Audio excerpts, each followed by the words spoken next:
La plénière de la Chambre basse du Parlement a examiné le jeudi 31 octobre 2024 le projet de loi de finances exercice 2025 porté par la chef du gouvernement Judith Suminwa Tuluka. Dans sa communication, le président de l'Assemblée nationale, le professeur Vital Kamerhe, a invité l'exécutif national à la redéfinition de la place de ressources naturelles dans l'économie nationale sans sous-estimer le secteur extractif, car, a-t-il rappelé, la dépendance excessive de ces ressources expose la nation aux nombreux risques. N'est-il pas opportun de commencer à envisager ces ressources non comme le socle principal de notre économie, mais plutôt comme une prime de la nature, un bonus de cette dernière? Cela ne signifie pas que nous allons sous-estimer l'importance du secteur extractif dans la définition de l'espace budgétaire national. Au contraire, il s'agit de rationaliser et d'optimiser l'exploitation de nos ressources en garantissant une gestion transparente et efficace, tout en maximisant les retombées économiques et sociales pour la population en général. Je m'inscris dans la ligne qui consiste à focaliser nos efforts sur la relance de l'appareil productif national pour assurer une croissance durable et résiliente. La dépendance excessive aux ressources naturelles nous expose à de nombreux risques. Il a par la suite exhorté les députés nationaux à un examen sérieux du projet de loi de finances exercice 2025 avant d'inviter la chef du gouvernement à faire son exposé. Pendant plus de 50 minutes, Madame la Première ministre Judith Suminwa Tuluka a présenté aux élus du peuple le projet de budget pour l'exercice 2025 qui s'élève à 49 846,8 milliards de francs congolais, soit environ 18 milliards de dollars américains, un accroissement de 21,6% par rapport au budget de l'exercice 2024. Ce projet de loi de finances pour l'exercice 2025, soumis à l'examen et au vote de la représentation nationale, contient un budget présenté en équilibre, en recettes et en dépenses, à hauteur de 49 846,8 milliards de francs congolais, soit un accroissement de 21,6% par rapport au budget de l'exercice 2024, chiffré à 40 986 milliards de francs congolais.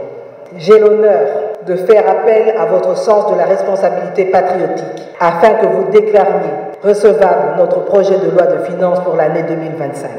Parmi les priorités de ce projet de loi de finances figurent notamment l'accroissement de crédits d'investissement, le renforcement du secteur de la sécurité avec une augmentation de 25,2%, la poursuite de grands projets tels que le PDL 145 territoires et la construction du pont en eau profonde de Banana, l'investissement dans les infrastructures avec la construction de la route nationale numéro 2 Mbuji-Mayi-Bukavu et la modernisation de certains aéroports, ainsi que la gratuité de l'enseignement et la couverture santé universelle.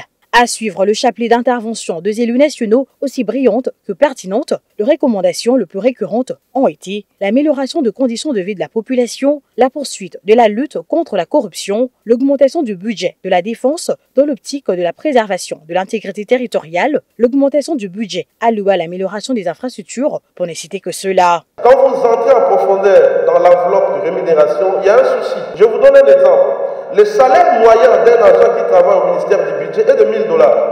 À contre, moins de 100 $ pour les agents qui sont au ministère de l'Intérieur, ministère de la Défense et ministère de l'EPST. Qu'est-ce qui crée cette distorsion? Je me réfère à l'expérience des 5 dernières années. Aucun taux d'inflation n'a été réalisé. Cette année, au mois d'octobre, on est déjà à 14% de taux d'inflation, Madame la Première ministre. Comment va-t-on réaliser un taux d'inflation de près de 9,2% en 2025? Je voudrais quand même que le gouvernement se pose cette question. Où se passe tout cet investissement quand nous passons de 5 milliards jusqu'à 17 milliards aujourd'hui? Est-ce que ces investissements sont allés droit dans le panier de la ménagère? Je ne pense pas. Moi, ça me gêne un peu de voir qu'un programme de relance agricole se fasse ici à l'échangeur de Kinshasa. Que notre pays enfin se développe. Et nous veillons aussi à ce que le gouvernement ne dépense pas ce budget pour des dépenses futiles. Mais nous demandons et nous avons même fait des recommandations au gouvernement à ce que les dépenses soient de bonne qualité, c'est-à-dire des allocations qui sont capables d'aider notre pays à trouver des solutions aux problèmes que rencontre notre peuple. J'ai fustigé le fait que, généralement, au-delà du fait que Tchangou a une forte densité de la population, je dirais, c'est la plus grande circonscription électorale même du pays, et c'est là où se trouve la plus grande concentration de la population dans la ville de Kinshasa. Mais lors de la répartition des investissements qui sont prévus pour l'année prochaine, Tchangou ne se retrouve pas. Il n'y a que quelques miettes qui sont réservées dans la réhabilitation de certaines villes. Alors lorsque j'ai pris la parole, j'ai essayé de défendre, de porter la voix pour Tchangou en ce qui concerne d'abord le secteur éducatif, les écoles. Plusieurs écoles seront réhabilitées, plusieurs écoles seront construites. Mais Tchangou ne se retrouve pas. Et j'ai proposé à ce que cette injustice soit corrigée.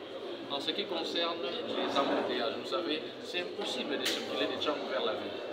Alors que Tchangou a des espaces vastes qui peuvent servir des routes secondaires. Nous avons plaidé pour la construction des routes secondaires. On a même parlé, par exemple, de la route Koulumba, la reliant à la commune de Limité, qui pourrait permettre à ce que les gens puissent déboucher sur la route poids lourd.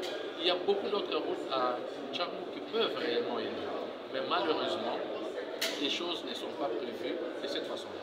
Donc nous continuons à rappeler à notre gouvernement que Tchangou, c'est la plus grande circonscription du pays. Il y a près de 5 millions d'habitants à Tchangou et que la répartition des richesses nationales doit tenir compte du poids démographique. Et ça, ce serait que justice. Donc nous continuerons à porter la voix pour Tchangou afin qu'il y ait des infrastructures hospitalières, afin qu'il y ait une attention particulière sur Tchangou pour que ce peuple se retrouve. 10 heures de débat houleux menés dans la logique de la défense des intérêts du peuple congolais, la première ministre Judith Suminwa a rencontré les préoccupations des élus nationaux qui par la suite se sont prononcés à l'unanimité pour l'adoption de ce projet de loi de finances exercice 2025 qui a été envoyé à la commission ECOFIN de l'Assemblée nationale pour son examen approfondi. Bien avant cet exercice, et c'est là, conformément à l'ordre du jour de la séance, la liste des élus nationaux ayant opté pour des fonctions incompatibles au mandat du député national a été lue à la représentation nationale, puis envoyée à la commission PAG en vue de la vérification de dossiers de suppléants pour validation de leur pouvoir en 5 jours.